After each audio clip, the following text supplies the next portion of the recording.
Ja, v bistvu za izbor športnika leta obstaja pravilnik, ki ga so sprejeli člani športne zveze.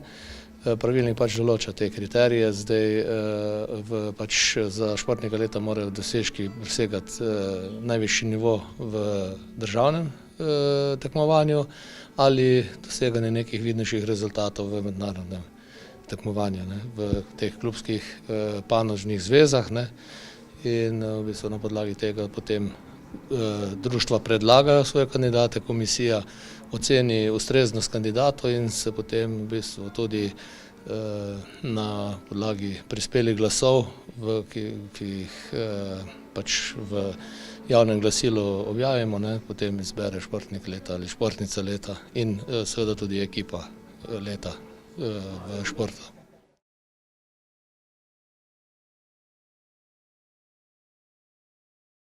V bistvu ocenjujemo ga kot zelo dobrega, saj imamo zelo pester spekter športov. Letos imamo v bistvu v 15 panogah športnih tudi nagrajence od priznanj pa vse do plaket in pač športnika leta.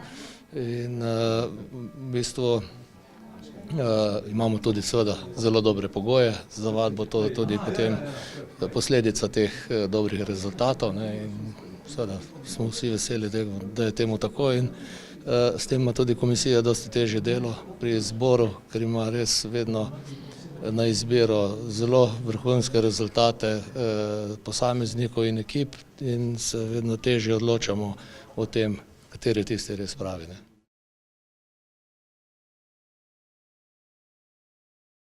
Športi seveda so že od nekdaj nekje atletika, v atletiki dosegamo zelo dobre rezultate, seveda tudi v teh borilnih klubih, kot so pač katana in ostali, seveda tudi ne moramo pozabiti tudi teh ekipnih športov. Na splošno, se pravim, zelo težko je danes imeti neke posameznike, ker je tudi pri izboru imamo težko nalogo, ker imamo res